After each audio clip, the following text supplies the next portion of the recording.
Pues esta mañana, hermanos, nos toca capítulo 5 al 8 de Jeremías y tengo que reconocer que es una palabra dura. Pero como viene ahí, pues hay que exponerla tal cual viene. La verdad es que es interesante poderlo escudriñar porque hasta qué punto la situación del pueblo de Judá era tan caótica y tan incoherente que hay un momento que, como habréis leído durante la semana, Dios tiene que llegar a decirle a Jeremías que no ore y que no interceda más por ellos. Porque la decisión del juicio que iba a venir sobre ellos ya va a ser firme. Cuando Dios llega a ese punto es porque sabe que no hay vuelta atrás. Igual que sabía con Faraón que iba endureciendo su corazón y hay un momento en que Dios dice, pues ahora ya este endurecimiento que tú tienes yo te lo voy a mantener y vas a recoger las consecuencias. Eso pasa incluso con el pueblo de Dios en estos pasajes.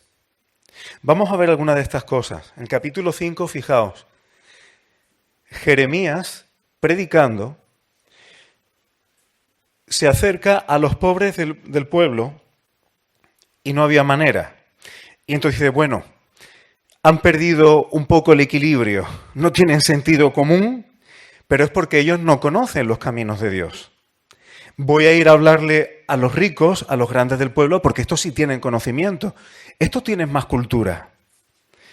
Pero tampoco. Dice que ellos rompieron el yugo, rompieron la ligadura con Dios, a pesar de que sí tenían conocimiento. ¿Y qué es lo que viene Dios a decir? En el versículo 7 dice, yo los sacié, pero ellos fueron infieles a Dios, los traicionaron a Dios. Y luego Dios habla de ellos diciendo, como caballos bien alimentados. ¿Sabéis una cosa, hermanos? Es verdad que a veces hay personas que cuando pasan por pruebas y por dificultades, su fe y su fidelidad a Dios es puesta a prueba. Pero hay personas que una de las mayores pruebas de fidelidad a Dios en las cuales fracasan es cuando Dios los trata bien. Hay personas que cuando Dios los sacia y los tiene bien, no son capaces de superar eso. De tal manera que se olvidan de Dios y empiezan a andar según les parece, porque todo les va bien. Y esto pasó a algunos de Judá. Y Dios se los dice, por haberlos saciado, como caballos bien alimentados, fueron infieles. Otra de las cosas que estaba ocurriendo allí es que los profetas eran como el viento. Dice, no hay en ellos palabra. ¿Qué cosa más dura? Decir que estás predicando o diciendo palabra de Dios, sin embargo es vacío y no haya palabra de Dios ahí. Y a veces ocurre. Muchas veces decimos cuando alguien va a predicar, ahora vamos a escuchar la palabra de Dios. Y a lo mejor estás escuchando reflexiones. A lo mejor estamos escuchando pensamientos humanos que son bonitos e incluso con las mejores intenciones. Y que utilizan la Biblia como una excusa para hacer un pensamiento bonito. Pero eso no necesariamente es decir palabra de Dios. Y lo he dicho otras veces. Mi palabra no puede cambiar a nadie, incluso aunque yo dijera las cosas más bonitas y las que tú quisieras escuchar. Yo soy un hombre como tú. Eso no te transforma. Pero la palabra de Dios, como hemos escuchado según el Salmo 19, tiene la capacidad, tanto la palabra de Dios que es bonita, como la que me expone y a lo mejor me escuece. Porque hay palabra de Dios para todo momento y para toda situación. Y a veces me consuela, pero otras veces es como cuando tienes que echar agua oxigenada o alcohol en una herida y escuece. Pero es lo que uno necesita. La palabra de Dios puede cambiar. La palabra del hombre no cambia. O si cambia puede ser para mal. Te puede dañar. O te puede consolar momentáneamente. Pero es verdad que la palabra de Dios tiene poder. Sus profetas no tenían palabra. Sin embargo, en el versículo 18, Dios dice, con todo y con eso yo no los voy a destruir del todo. Lo hemos dicho otras veces. La intención de Dios no era arrasar. La intención de Dios siempre era dejar un remanente. Y de hecho, profética e históricamente ha sido y será así. Y pienso que en los tiempos finales, hermanos, estoy totalmente convencido con la Escritura que es un tiempo de remanentes. No va a ser tiempo de llenar estadios de gente viniendo al Señor, no. Es de remanentes fieles a lo que Dios diga. La pregunta es, ¿qué hacemos nosotros frente a ese llamado? ¿Qué haces tú y qué hago yo? Yo no puedo decidir por ti, tú no puedes decidir por mí. Pero Dios quiere que cojamos nuestro corazón y digamos, estén como estén las cosas, pase lo que pase, Señor, yo soy tuyo, aunque me quede solo. Aunque me quede solo, mi vida te pertenece. Y es que hay que firmarse bien por dentro para que esto sea así. Ahora, cuando Dios dice no los destruiré del todo, hermano, ¿no habéis observado a lo largo de la vida, incluso de personas creyentes, que a lo mejor por dificultades en la vida, a veces por malas decisiones, se te complican mucho las cosas y viene destrucción? Y vienen situaciones en tu vida que son destructivas y se pueden llegar a mantener incluso durante años. Pero no pasa esto que dice Dios. Con todo y con eso uno no queda destruido del todo. Hay algo que si tú has conocido a Dios de verdad, hay una semillita ahí que en medio de la vorágine de los huracanes parece que no queda nada, parece que todo está destruido. Pero ese pequeño renuevo, ese pequeño retoño o incluso esa pequeña semilla que a veces ni se ve, está ahí y parece que ya no queda nada cuando empieza a crecer. Yo pienso que de una u otra forma esto lo hemos experimentado en nuestra vida en más de una ocasión. Parece que no hay nada y a veces parece que uno está incluso en desastre. Pero hay una semilla, un retoño dentro que el Señor no ha permitido que se pierda. Y a partir de eso se puede restaurar las cosas. Dios no destruye del todo.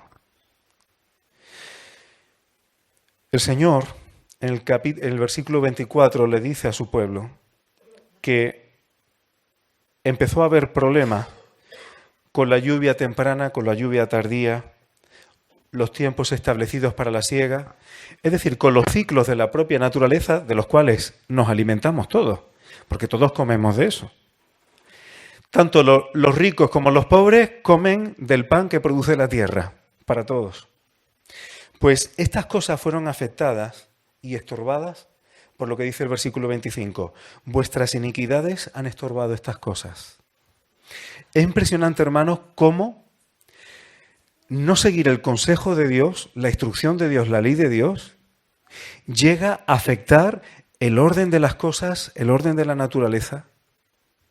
Dios ha hecho las cosas como si fuera una maquinaria de engranajes muy precisos.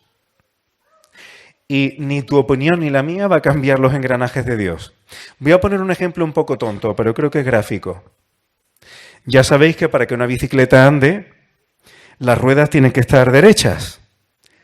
Pero yo opino que no, que la bicicleta, ¿y por qué no va a andar si las ruedas se ponen así? Transversales. Es mi opinión, ¿no? Y además estéticamente queda bien. Diríais qué cosa más tonta. Porque hay unas leyes establecidas, físicas, que dicen qué posición tiene que tener la bicicleta para que avance. Y si no pones las ruedas así, pues te va a ver empujando y cuando lleves 10 metros vas a estar hecho polvo. No es tu opinión, no es mi opinión. Hay unas leyes físicas, hay unos engranajes que no podemos saltárnoslo.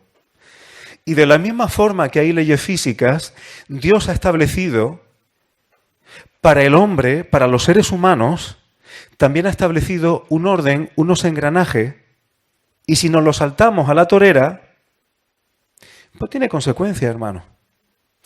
Y a veces pensamos que Dios por amor va a coger esos engranajes de la maquinaria que Él diseñó y se lo va a saltar porque nos quiere mucho. Y eso muchas veces es autoengañarnos. ¿Sabes por qué? Porque Dios no permite que su soberanía, que su gloria sea tocada por nada. Quien quiso quitar el lugar de Dios fue el enemigo. Y si yo quiero alterar la autoridad de Dios, porque un día dije al Señor, Señor, te acepto, y yo me creo que porque acepté al Señor un día, Él va a modificar su autoridad, su soberanía por mí, eso es un pensamiento iluso, por no decir que inmaduro e infantil. Entre otras razones, porque Dios dice que Él, sus engranajes son para que nos vayan bien. Dios no quiere que el ser humano viva miserablemente. Lo que Dios dice, así funciona la máquina, ¿te va bien? Si sigues estos principios. Si no lo sigues, te va mal. Yo he diseñado esto conforme a mi carácter. Hemos cantado antes, yo quiero enamorarme más de ti. Si los engranajes, el diseño que Dios tiene para las cosas, me escuecen y me pican, no puedo decir que estoy enamorado de Dios.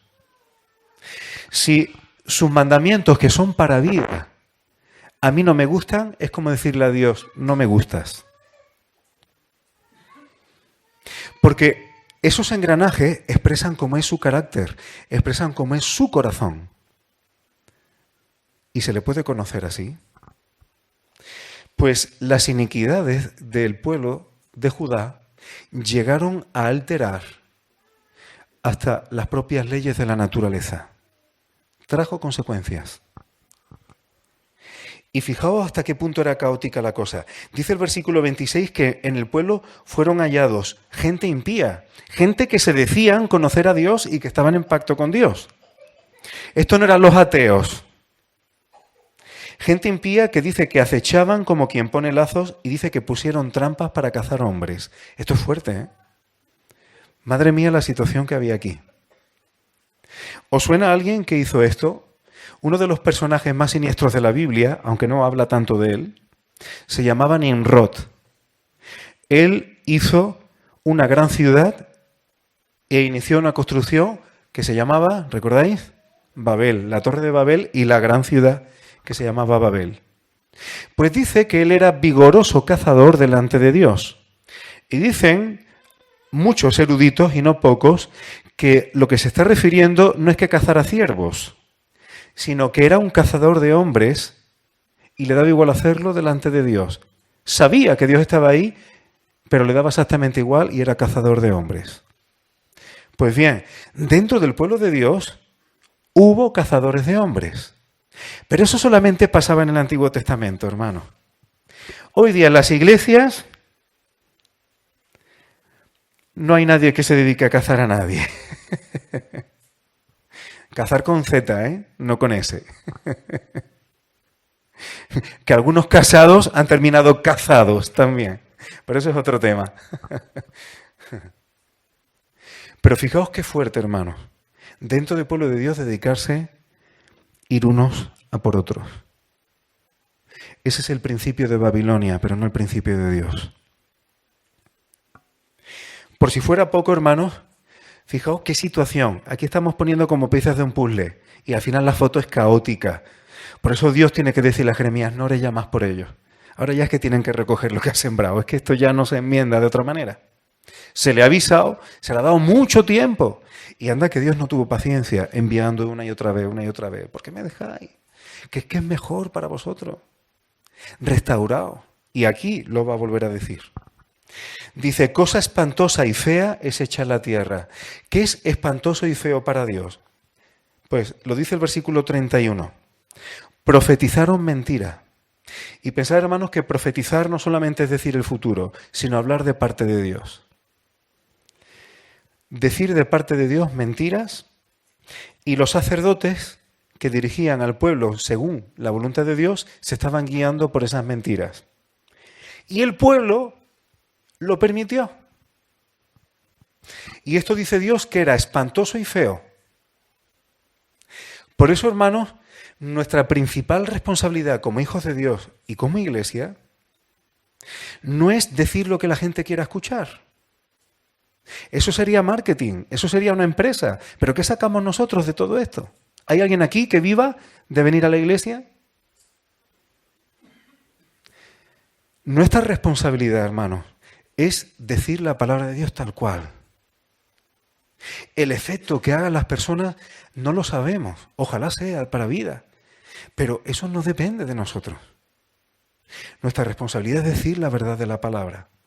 Porque Dios llama espanto y fealdad a decir cosas que no son verdad. Por eso tenemos una responsabilidad. No es cosa baladí ni pequeña cosa decir cosas como de parte de Dios y que no sean así. Pero es que quedan bien. Es que la gente está contenta y generamos buen rollito. Eso al final trae problemas, al final trae destrucción. Y Dios lo llama espanto. En el versículo 7 del capítulo siguiente dice que ellos eran como fuentes que no dejaban de emanar maldad.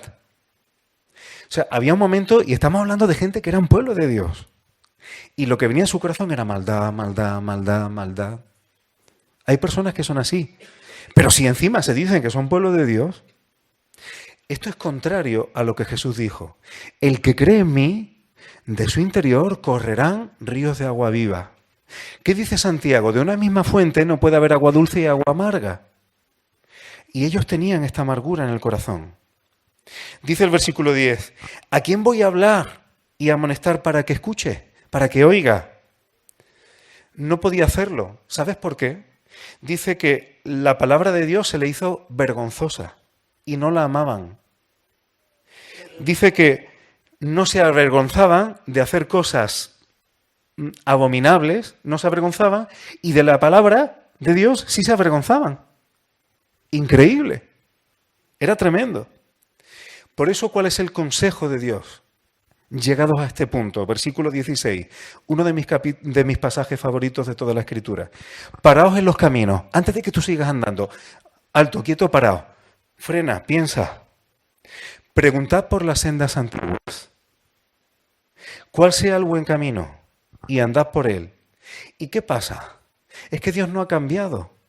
Dios nos dice, ahora yo quiero que andéis así. Bueno, ahora he cambiado, ahora ya vais a andar de esta manera, ahora vais a andar de esta otra. Dios no es así.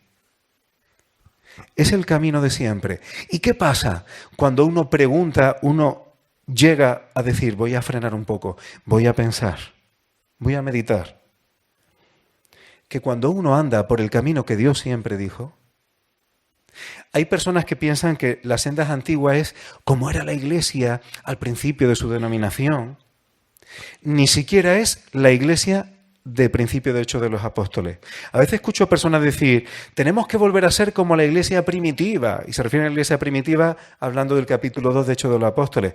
Pero hermanos, en esa época había una Ananías y Zafira, en esa época estaba el gnosticismo, en esa época estaban los diótrefes, en esa época había un Simón el Mago. No era todo perfecto. No era todo perfecto. Las sendas antiguas son más antiguas todavía. Porque el propósito de Dios para el ser humano lo reveló desde el principio de la creación. No ha cambiado el orden de Dios para el hombre. Nunca. Y a veces hay que parar y decir, Señor, ¿qué quieres tú de mí? ¿Y qué pasa cuando uno se atreve a ser valiente y decir, Señor, con todas las consecuencias, tu consejo y no lo que yo piense? Que el alma descansa. Exactamente igual que cuando Jesús dijo, mi yugo es fácil, ligera mi carga, venid a mí y hallaréis descanso para vuestras almas. Pero porque Jesús trajo otra historieta, no. Jesús vino a volver a recordar cuál era la senda antigua. La de siempre. La de siempre. ¿Qué problema había? Que no escucharon mis palabras, versículo 19, dice Dios, y aborrecieron mi ley. Aborrecieron los engranajes, el manual de instrucciones de Dios. Yo no sé si te ha pasado alguna vez, pero yo alguna vez, tampoco tantas, pero he intentado manejar una lavadora que supuestamente era un modelo sencillito. Y si la instrucción yo no era capaz. ¿Y este programa cuánto durará? Y este tal. Hace falta las instrucciones para que eso funcione. Hay que saber lo que Dios dice. Versículo 3 del capítulo 7. Mejorad vuestros caminos y vuestras obras. Eso es lo que Dios les pedía. Y dice, no confiéis en palabra de mentira. Versículo 4 diciendo, templo de Jehová, este es el templo de Jehová. ¿Sabéis lo que les había pasado? Como ellos tenían el templo de Dios, pues llegaron a pensar que porque tenían la religión correcta y tenían el templo, eso era suficiente, andaran como andaran. ¿Cómo aplicamos eso? Hay quienes se creen que porque voy a la iglesia evangélica es suficiente. Porque mi denominación es la mejor. ¡Uy, mi iglesia! ¡Qué bien mi iglesia! Hermanos, no se trata de rituales, no se trata de religiones, incluso aunque los haya dado Dios. Lo primero que pide Dios de ti y de mí es cómo vivimos. Y cuando nos reunimos no es para ritos, es para expresar la consecuencia y gozarnos en cuando caminamos conforme a la voluntad de Dios. Y eso hace que las reuniones sean vivas y eso hace que adoremos. Y nos estimulamos a andar como Dios quiere. Ese es el sentido de reunirnos. Mejorad vuestros caminos. Versículo 16. No ores por este pueblo, ni ores más por ello. No me ruegues porque no te voy a oír. Dios ya había dicho hasta aquí.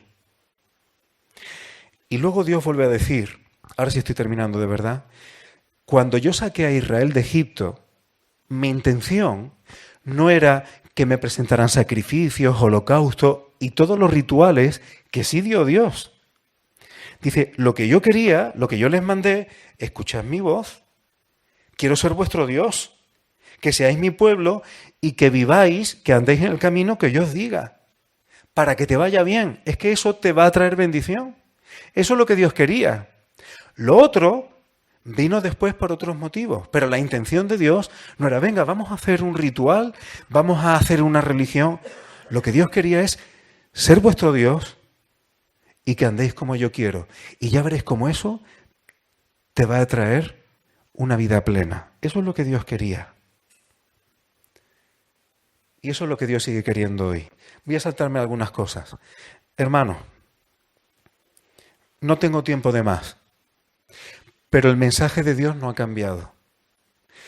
Lo hermoso de todo esto es que Dios sigue queriendo lo mismo de ti y de mí. Cómo vivimos, cómo caminamos. Si dentro de tu corazón ha habido dificultades, ha habido problemáticas, tú sabes si hay cosas que mejorar en tu vida, pero es probable que haya un renuevo que Dios no haya permitido que se destruya, para que a partir de ahí tu vida en Él pueda desarrollarse. Nosotros predicamos reconciliación con Dios y reconciliados con Dios predicamos caminar como Dios quiere, porque esa es la verdadera adoración y ese es el culto lógico y racional según Romanos 12:1, que presentéis vuestros cuerpos en sacrificio vivo. Dios no quiere que nos tiremos por un puente, Dios no quiere que hagamos penitencia pegándonos con un látigo. Lo que Dios quiere es que cada día de nuestra vida, estando vivos, vivamos como Él quiere. Eso es un sacrificio, porque hay veces que tú quieres cosas que no es lo que Dios quiere. Y ahí es cuando tenemos las luchas que mencionaba antes Juan. Pero cuando uno es capaz de decir, Señor, yo quiero esto, pero tú dices esto. Voy a sacrificar mi opinión para hacer lo que tú dices. Y cuando uno se acostumbra a eso, tu corazón va cambiando, tu enamoramiento de Dios va aumentando, y cuando miras hacia atrás, te das cuenta que merecía la pena y que Dios es mucho más listo que yo. Que Dios es sabio y yo no tanto. Y que cuando me humillo digo lo que tú digas y no lo que yo crea. Entonces hay fruto. Que esa sea la realidad de nuestra vida, hermano. Que nuestra vida no sea tan incoherente como llegó a ser el pueblo de Judá. Hay cosas que me he saltado. Llegaron a sacrificar a sus propios hijos en el valle de Ginón. Y tenían el templo de Dios y también tenían su rito allí. Hacían cosas para Dios y al mismo tiempo estaban sacrificando literalmente sus bebés a dioses falsos, con idea de que les vaya bien. ¿Habrá algo más incoherente que eso? Hermano, Dios quiere que vivamos. Y Dios dice, yo nunca os pedí eso, ni siquiera eso se me ha pasado por la mente. Dios quiere que le sirvamos, no solamente nosotros, sino nuestros hijos también. Que el Señor nos guarde, hermano. Que tengamos oídos atentos a su palabra. Merece la pena.